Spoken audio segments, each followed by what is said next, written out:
Alors, comment allez-vous? Vous allez bien? Moi je vais très bien, ça se voit. Eh bien écoutez, on a un discours ici très intéressant qu'on a redécouvert encore une fois. Je l'ai trouvé par hasard et j'étais vraiment surpris. Je pense qu'il faudrait que je le partage avec vous. Très très intéressant, je voudrais que vous fassiez vos commentaires pour que l'on puisse faire la lecture ensemble et puis tirer des conclusions. On y va, on regarde la vidéo, ensuite on fait un commentaire. Il est bon dans le sens où il propose la paix et il reconnaît des éléments importants sur des questions de souveraineté, de garantie de sécurité et autres. Mais c'est une base d'un travail qui doit se reprendre, comme on l'avait d'ailleurs fait l'été dernier. Parce que ce plan aujourd'hui, d'abord, n'a pas été négocié avec les Européens. Or, il stipule pour les Européens beaucoup de choses. Les actifs gelés sont détenus par les Européens. L'intégration européenne de l'Ukraine, c'est dans la main des Européens. Savoir ce que fait l'OTAN, c'est dans la main des membres de l'OTAN. Donc il y a beaucoup de choses qui ne peuvent pas simplement être une proposition américaine, qui suppose une concertation plus large. Donc je pense qu'il faut d'abord dire, nous voulons tous la paix, et on est cohérent. On veut que cette paix soit robuste et durable, donc pour ça il faut des éléments qu'on a déjà posés à plusieurs reprises. Et donc c'est pourquoi, dès demain matin, les négociateurs américains arriveront à Genève, l'équipe de négociation ukrainienne s'y rendra, et l'équipe de négociation de l'Union européenne, de l'Allemagne, du Royaume-Uni et de la France s'y rendront pour pouvoir remettre autour de la table de la substance et réconcilier toutes ces vues. Mais je pense que toute initiative qui va vers la paix est bonne. Maintenant, nous savons à quelles conditions cette paix est acceptable. Il faut qu'elle prenne en compte les éléments qui permettent une paix juste et durable pour les Ukrainiens et qui prennent en compte les éléments de sécurité pour tous les Européens. Pourquoi ce plan il serait inacceptable? Je ne vais pas pré-négocier pour ce que font nos Sherpas, mais on voit bien qu'il y a des éléments sur la limitation du format de l'armée ukrainienne, donc de sa propre souveraineté. On sait que s'il n'y a pas les éléments de la dissuasion, les Russes reviendront et trahiront leurs promesses. Nous l'avons vu à plusieurs reprises, et en particulier en ce qui concerne l'Ukraine en février 2022. Donc nous voulons la paix, je pense qu'elle doit commencer par un cessez-le-feu, et ça aussi c'est des choses qu'on peut essayer d'avoir à court terme. Je constate que depuis mars, où le président Zelensky a donné son accord sur le cessez-le-feu, c'est la Russie qui a toujours dit non. Mais on a des éléments qu'on avait déjà retravaillés d'ailleurs, et au printemps-été, et après la rencontre qui s'était tenue à Anchorage. Donc on va recréer un moment de reconvergence pour essayer d'avoir un texte commun. Monsieur le Président de l'Afrique, de l'Europe en Afrique, vous avez organisé la conférence pour la paix humanitaire en République démocratique du Congo, mais depuis même dans ce sommet, vous n'en avez pas parlé. Qu'est-ce qui bloque? Vous êtes à quel niveau? Combien collecté? Ou bien qu'est-ce que les acteurs doivent faire? Alors, je me permets de juste corriger votre propos. J'ai parlé, en parlant des crises, des Grands Lacs et du Soudan. Donc je veux rassurer le continent africain qu'on ne doit pas oublier les guerres qui s'y jouent, et donc j'ai bien parlé de ce qui se passe, de manière aussi rapide que pour l'Ukraine et le Proche-Orient, parce que ça n'était pas l'objet premier de la discussion de ce matin, mais j'ai pu l'évoquer. À Paris, nous avons avancé avec cette conférence humanitaire qui a donné d'abord qui a mobilisé de l'argent dans un plan qui n'était pas financé. On a largement dépassé le milliard d'euros. On était à 1,5 milliard, merci Monsieur le Ministre, précisément. Avant le sommet, on était à 150 millions d'euros. Donc on a fait x10 sur le soutien à l'humanitaire en République démocratique du Congo. C'était une nécessité, il faut qu'on continue d'avancer, la situation est terrible dans tout l'Est et dans les Kivu. Maintenant, on avait aussi posé des points opérationnels comme la réouverture de l'aéroport de Goma, les conditions pour le permettre. Je note qu'aujourd'hui, l'effort n'a pas été fait par les M23 et ceux qui détiennent l'aéroport de Goma pour pouvoir le rouvrir, alors même que les conditions administratives ont été prises par la République démocratique du Congo. Donc je demande vraiment instamment à toutes les parties prenantes sur le sujet humanitaire de savoir avancer. Ensuite, s'est tenue, comme vous le savez, une réunion de médiation à Doha, qui a permis aussi d'avancer sur l'aspect politique et la discussion avec le M23. Nous, on continue d'avancer, et je pense qu'il faut unir tous les efforts de l'Union africaine et du président Faure Gnassingbé qui a été mandaté par le président Lourenço, les efforts des États-Unis d'Amérique, et ce qui a été signé l'été dernier, les efforts du Qatar, et la médiation qui vient de marquer un pas important, et on s'en est réjoui, et ce que la France a pu apporter. On doit absolument continuer, la situation est trop grave pour qu'on la laisse. Et donc c'est cet effort conjoint que nous allons poursuivre. Sur l'Ukraine, Monsieur le Président, pourquoi oui. l'Afrique du Sud n'a pas été conviée aux discussions sur l'Ukraine aujourd'hui? On est en Afrique du Sud, c'est un pays médiateur dans la crise et ils n'étaient pas là, ils n'ont pas été conviés. Alors c'est une manière très simple parce qu'on parle de la sécurité de l'Europe et donc ça a été une coordination entre Européens pour préparer les réunions de demain de nos Sherpas.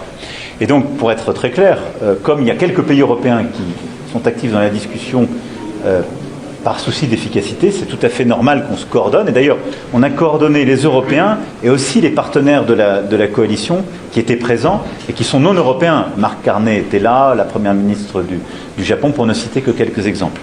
Nous avons aussi acté, au-delà du processus, une décision et nous allons organiser, en lien avec Keir Starmer, une réunion par vidéoconférence de la coalition des volontaires, que vous le savez, nous avons bâti depuis février dernier à la réunion de Paris qui s'était tenue.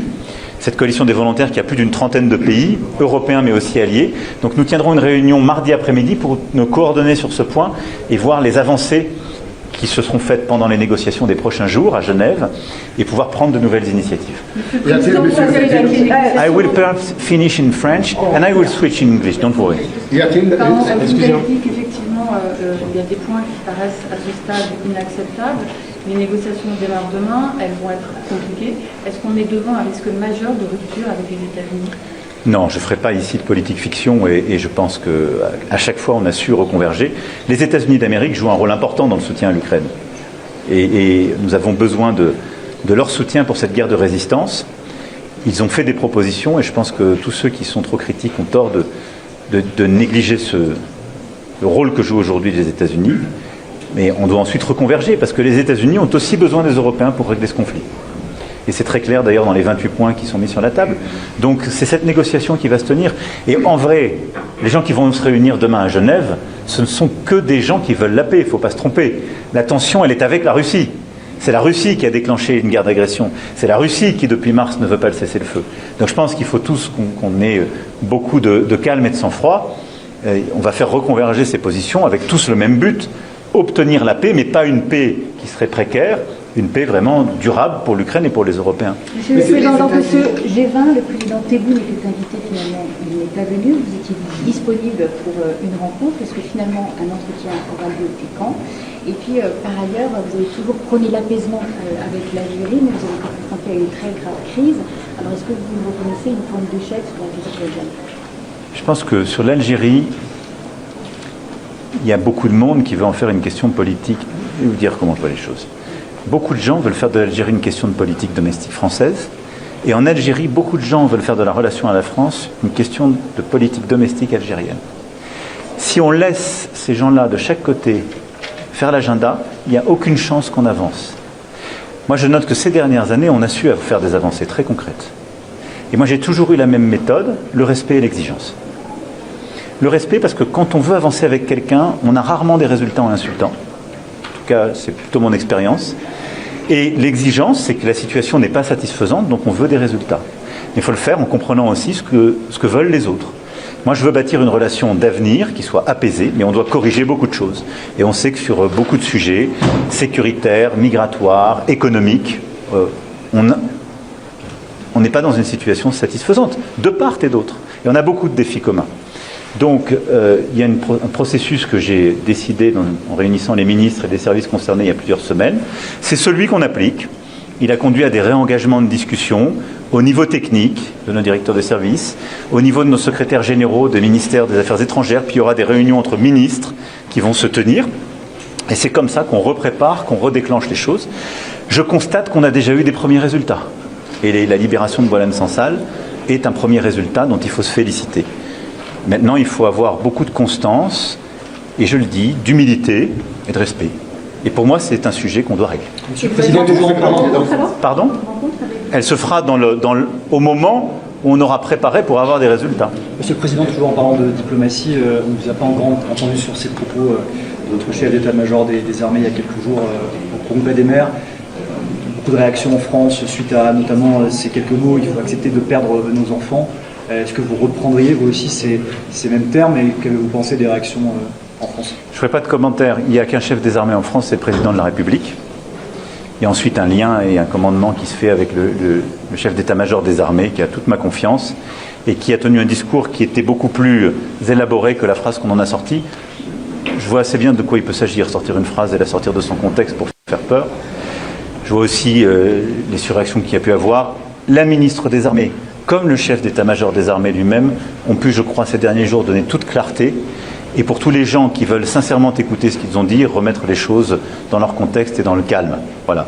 Nous avons une armée qui est forte, dont on doit être fier, qui s'est engagée sur des théâtres d'opération dangereux ces dernières années, qui n'a jamais manqué à sa mission et ses devoirs, et que nous avons consolidé par les décisions que nous avons prises, et les 2 lois de programmation militaire. Et c'est même véritablement l'armée la plus efficace du continent européen aujourd'hui. Et donc nous sommes fiers de cette armée. J'aurai d'ailleurs des annonces complémentaires à faire dans les prochains jours et les prochaines semaines. Et c'est ça qu'il faut regarder. Et parce que c'est ce qui nous permet, je le redisais le 13 juillet dernier, dans le monde où nous vivons fait d'incertitude, d'une montée des tensions, si nous voulons véritablement être en sécurité, il faut dissuader l'autre de venir. Vous comprenez que ça a pu et donc pour faire, mais je comprends les Français qui écoutaient. S'ils n'ont écouté qu'un bout, oui, et je comprends surtout que ça a été détourné par beaucoup de gens qui ont un autre agenda. Mais moi, je ne céderai pas à l'esprit de défaite, au déclinisme ambiant.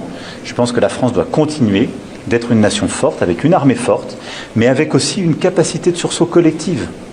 C'est-à-dire que nous sommes tous, dans le moment que nous vivons, face aux risques contemporains, avec la nécessité d'être conscients sur ces risques géopolitiques et de nous tenir ensemble. Voilà. Mais j'en appelle à l'unité.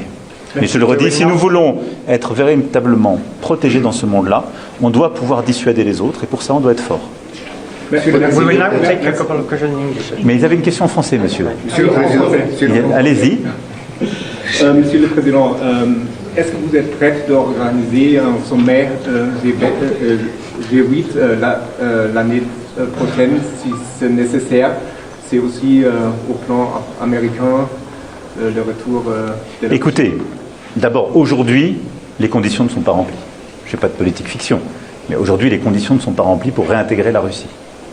Deuxièmement, le format dépend de l'avis unanime de tous les membres du G7 actuel.